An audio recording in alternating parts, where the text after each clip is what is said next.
एक गांव में एक गुजरी रहा करती थी। वो श्याम प्रभु की परम भक्त थी। श्याम प्रभु की कृपा से उसका विवाह बलवीर नामक एक गुजर से हो गया। दोनों पति पत्नी खेती किसानी करके अपना जीवन यापन किया करते थे। श्याम प्रभु का भजन गुणगान करते थे।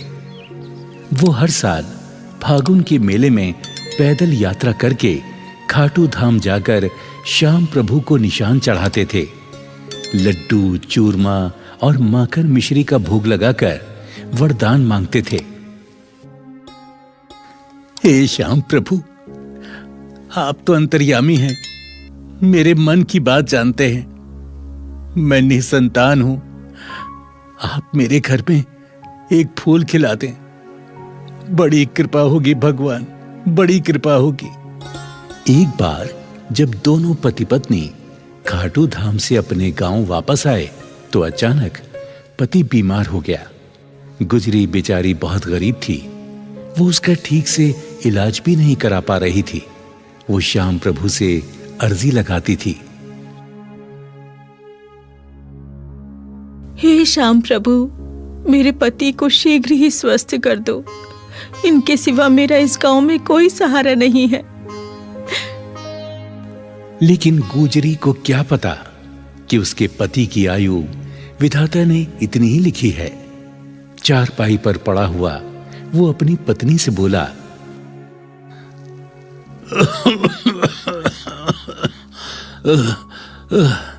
भाग्यवान, मुझे तो लगता है मेरा अंतिम समय आ गया है।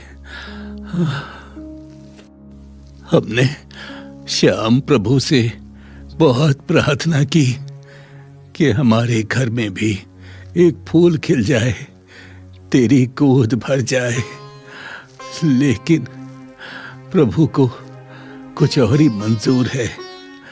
मुझे क्षमा कर दे, मैं तुझे इस दुनिया में अकेले छोड़कर जा रहा हूं। नहीं, ऐसा मत कहो।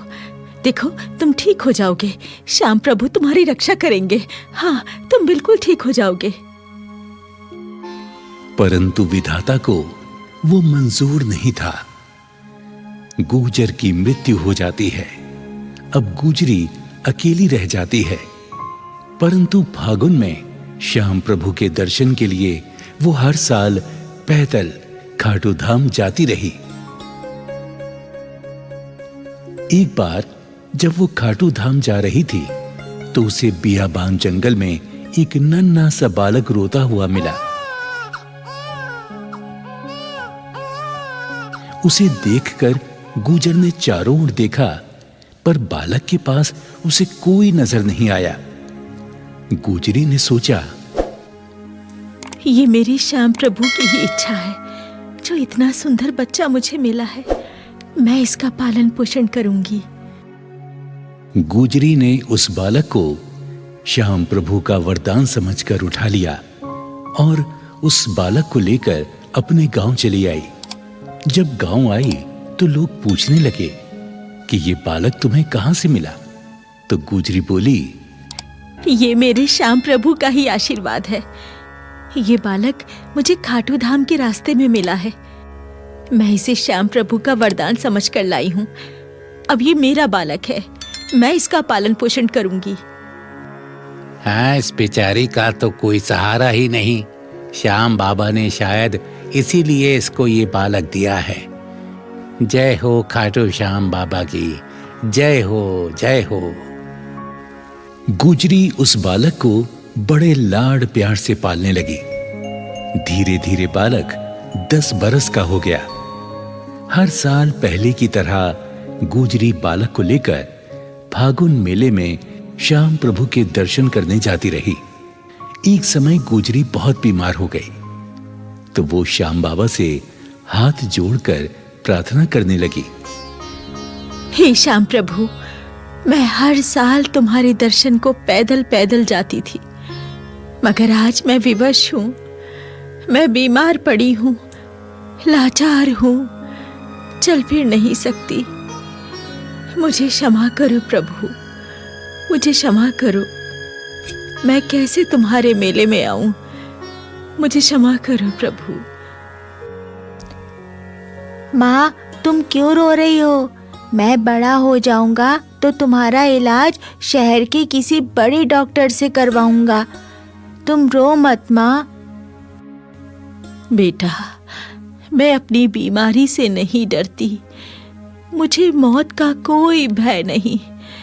मैं तो सिर्फ अपने श्याम प्रभु से बिछड़ने के कारण रो रही हूँ।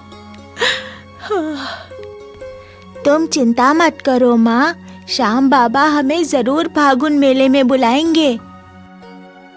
इस प्रकार मां की श्याम प्रभु के दर्शन की अभिलाषा को देखकर बेटा हमेशा सोचता, क्यों ना अपनी मां को अपनी पीठ पर बैठाकर खाटू धाम की यात्रा कराऊं, मां को फागुन मेले में ले जाऊं। जब बेटा 18 वर्ष का हो गया तो उसने निर्णय लिया कि वो अपनी मां को जरूर खाटू धाम ले जाएगा और अपनी मां से बोला, मां, तुम दुखी क्यों होती हो? जब तुम्हारा बेटा है तो तुम चिंता ना करो। मैं तुम्हें अपनी पीठ पर बैठाकर खाटू धाम लेकर जाऊंगा। चलो मां, तुम तैयार हो जाओ, हम लोग जल्दी ही चलेंगे। बेटा, खाटू धाम बहुत दूर है, तुम थक जाओगे। मां, दुनिया के बोझ से मां का बोझ उठाना ठीक है। तेरे आशीर्वाद से और श्याम बाबा की कृपा से मुझे कुछ नहीं होगा। मां, तुम इनकार ना करो, चलो ना, तैयारी करो, चलते हैं। बेटे के आग्रह पर मां तैयार हो जाती है। बेटे की पीठ पर मां बैठ जाती है। बेटा खाटू धाम की यात्रा प्रारंभ कर देता है। कभी वो रास्ते में बैठ जाता तो कभी मां को लेकर चलने लगता। तभी श्याम प्रभु अपना चमत्कार दिखाते हैं। रास्ते में उन्हें एक गाड़ीवान मिलता है। वो पूछता है, बेटे, तुम कहां जा रहे हो और ये बुढ़िया तुम्हारी कौन है? बाबा, ये मेरी मां है। बीमारी के कारण ये चल नहीं सकती, इसीलिए मैं इसे अपनी पीठ पर बैठाकर खाटू धाम लेकर जा रहा हूं। मां की इच्छा है कि मैं श्याम प्रभु के दर्शन करूं। वाह बेटा वाह, तुम धन्य हो जो अपनी मां की इच्छा पूरी कर रहे हो। इस कलयुग में तुम श्रवण कुमार हो। धन्य हो बेटा, धन्य हो। अच्छा बेटा, तुम अपनी मां को लेकर मेरी गाड़ी में बैठ जाओ। मैं भी खाटू धाम की ओर जा रहा हूं। तुम्हें मैं वहीं छोड़ दूंगा। इस गाड़ीवान को मैं जानता नहीं, मैंने कभी नहीं देखा इसको। मैं क्या करूं? ये तो मेरे लिए अनजान है। मैं इस पर बैठूं कि ना बैठूं? अरे बेटा, सोचो मत, बैठ जाओ। शायद श्याम बाबा की यही इच्छा हो। आ जाओ, आ जाओ, बैठ जाओ गाड़ी में। मां और बेटा दोनों गाड़ी में बैठ जाते हैं। थोड़ी देर के बाद खाटू श्याम के धाम पहुंच जाते हैं।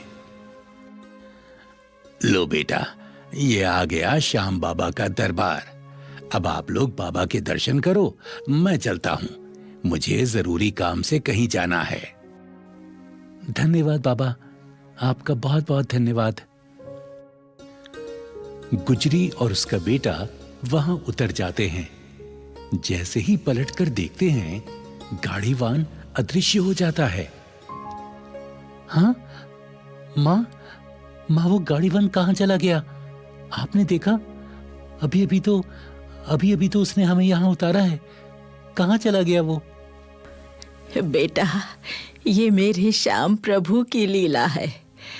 पता नहीं किस भेष में भगवान मिल जाए। चलो बेटा, अब देर ना करो, श्याम बाबा के दर्शन करें।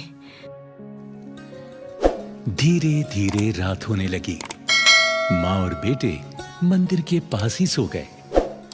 तभी श्याम प्रभु गुजरी के सपने में उसे दर्शन देते हैं और कहते हैं,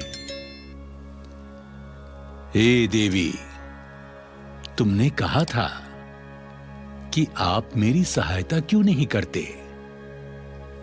तो हे देवी, सुनो, जब तुम्हारा बेटा तुम्हें मेरी यात्रा करा रहा था, तब वो गाड़ीवान मैं ही तो था। तुम जैसे भक्तों की रक्षा मैं सदैव करता हूं। भक्तों की पुकार सुनकर मैं कभी घोड़े पे सवार तो कभी गाड़ीवान बनकर उनकी सहायता करता हूं। इसलिए देवी, मैं भक्तों के साथ सदैव रहता हूं। इतना कहकर श्याम प्रभु अदृश्य हो जाते हैं। अगली सुबह जब गुजरी नींद से जागी तो श्याम प्रभु के सम्मुख हाथ जोड़कर क्षमा मांगने लगी। हे प्रभु, मैंने जाने अनजाने में जो भी आपके लिए गलती की हो तो मुझे नादान अज्ञान समझकर क्षमा करें। हे श्याम प्रभु, यदि मुझसे प्रसन्न है तो मेरी ये विनती भी स्वीकार करें।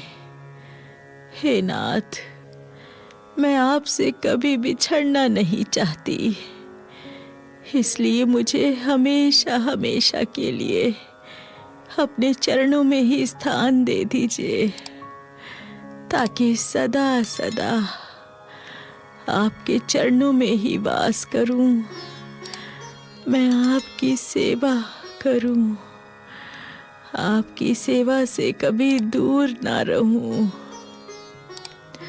हे नाथ, मेरी दूसरी इच्छा है कि मेरा बेटा मेरे बाद अनाथ ना हो जाए। उसे सदा अपनी सेवा में ही रखना है प्रभु, सदा उसे अपनी सेवा में ही रखना।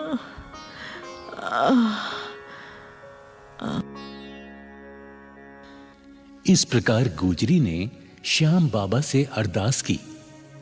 गुजरी जैसे ही विनती करके मंदिर के आंगन में आई, उसे बड़ी जोर का चक्कर आया और वो वहीं गिर गई। मां को देखकर बेटा घबरा गया। अरे मां, मां, मां, मां, तुम्हें क्या हो गया? मां, मां आंखें खोलो, मां, मां आंखें खोलो, मां क्या हो गया तुम्हें?